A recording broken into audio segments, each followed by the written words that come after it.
প্রতিদিন কবর, যার কবর যেখানে, তার কবর তাকে ডাক দিয়ে বলে, ও আল্লাহর বান্দা শোনো, আনা বাইতুদ দুধ, আমি পোকামাকড়ের ঘর।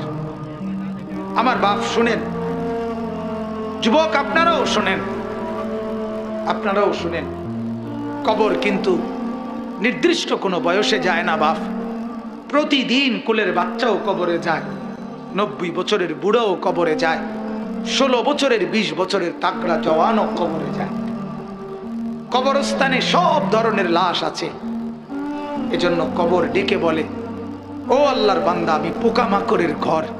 তুমি তো সেই ব্যক্তি যে একটা মশারি ছাড়া, একটা সামান্য মশার কামড় সহ্য করতে পারো না। একটা মশা কানের কাছ দিয়ে গেলে তোমার ঘুম ভাঙ্গা যায়। মশারি টাঙ্গাও, কয়েল জ্বালাও, অ্যারোসল লাগাও, এত কিছু করে তুমি মশার একটা আওয়াজ থেকে, কামড় থেকে বাঁচতে চাও। হায় আল্লাহর বান্দা, তো বছরের পর বছর, শত শত বছর কবরের মধ্যে এই পোকামাকড়ের ঘরে কেমনে থাকবা? হাদিসের মধ্যে আল্লাহর নবী সাল্লাল্লাহু আলাইহি ওয়াসাল্লাম বলছেন, কসম, হাদিস এটা, নবীজি বলেন, কোন নাফরমানের লাশ যখন কান্দের মধ্যে করে কবরস্থানের দিকে নিয়ে যায়, এই পরিমাণ চিৎকার করে, এই পরিমাণ চিৎকার করে নাফরমান বলে, আমার লাশ ওই কবরস্থানে নিও না, আমারে কবরে রাইখো না। আল্লাহর নবী সাল্লাল্লাহু আলাইহি সাল্লাম বলেন, মানুষ ব্যতীত আল্লাহর সব মাখলুক ওই চিৎকার শুনতে পায়, ওই চিৎকার শুনতে পায়। এই কবরে যাওয়ার আগে চিৎকার, লাশের চিৎকার। আল্লাহর নবী সাল্লাল্লাহু আলাইহি সাল্লাম বলেন, যদি ওই নাফরমানের চিৎকার তোমাদের কানে একবার শুনতা, তাহলে পৃথিবীর কোনো মানুষ কোনোদিন কারো লাশ খাটের মধ্যে কান্দে নিত না। কারণ যদি চিৎকার মারে,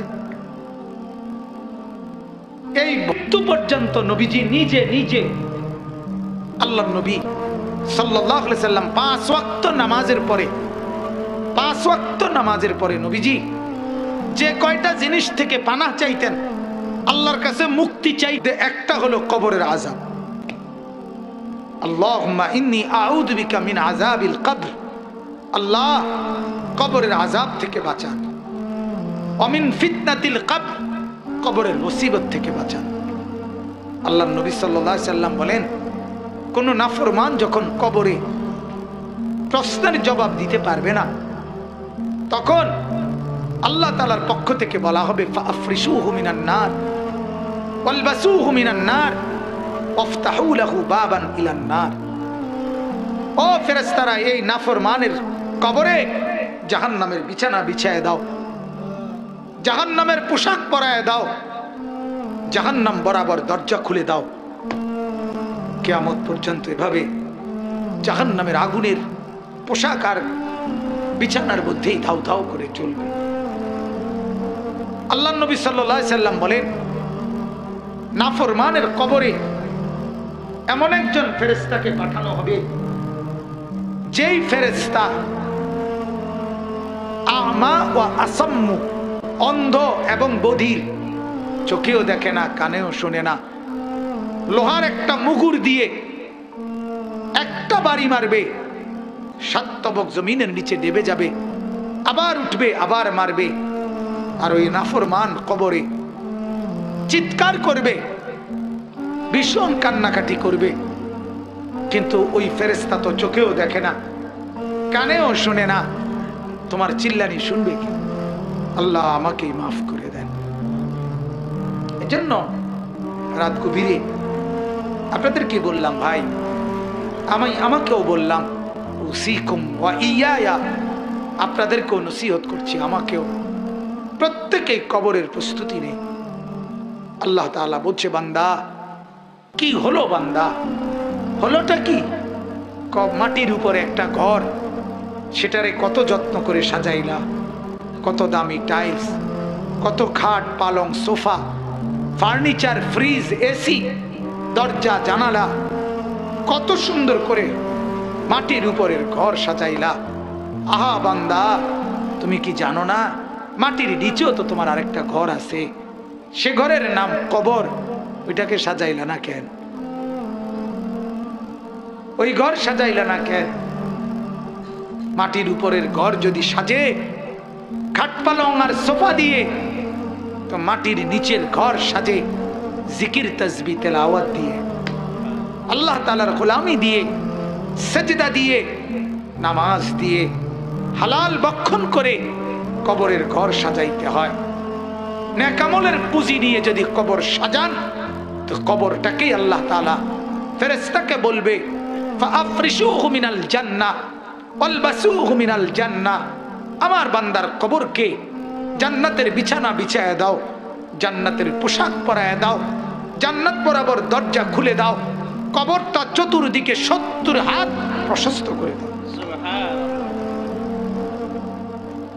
এরপরে এভাবে করার পরে নেককারের কাছে সুন্দর হাসানুল ওয়াজহ, সুন্দর চেহারার আকৃতির এক নওজোয়ান আসবে। তখন কবর ব্যক্তি বলবে, আমি তো আপনাকে চিনলাম না। তখন সে বলবে, আনা আমালুকা সালেহ, আমি তোমার সারা জিন্দেগীর নেক আমল। আজ প্রস্তুতি নাও, জান্নাতে তোমার বন্ধুদের সাথে, জান্নাতের মেহমানদের সাথে, তোমার আত্মীয়দের সাথে মিলিত হবে। এটার খুশখবরই আমি তোমাকে দিতে আসছি। হাদিসে আছে, আল্লাহর নবী বলে, তখন নেককার কবরবাসী বলবে আল্লাহর কাছে, ইয়া রাব্বি আকিমিস সাআ হাত্তা ইয়ারজিআ ইলা আহলি, আল্লাহ আরে জলদি কিয়ামত শুরু করে দেন, আমি আমার পরিবারের কাছে ফিরে যেতে চাই। মানে জান্নাতে যেতে চাই, জান্নাতে যেতে চাই। এজন্য কবরকে ভয় করেন। আপনি আমি প্রতিদিন দেখতেছি, প্রতিদিন মানুষ কবরে যায়, যায় কিনা বাপ? ওরা কেউ মরতে চায় নাই, কিন্তু মৃত্যু তাদের কাউকে রাখে নাই। কেউ মরতে চায় না, কেউ না। একেবারে 120 বছরের বুড়ো মানুষটাকেও, 120 বছরের বুড়ো মিয়া, তারেও মানুষ ডাক্তার দেখায়, তারেও হসপিটালে ভর্তি করায়, তারেও তো চেষ্টা করে আমার 120 বছরের দাদা যেন না মরে, আমার 120 বছরের বাপ যেন না মরে। তিনিও মরতে চান না, কিন্তু কবরে ডাক দিয়ে বলে, আমি কাউকে থাকতে দেই না।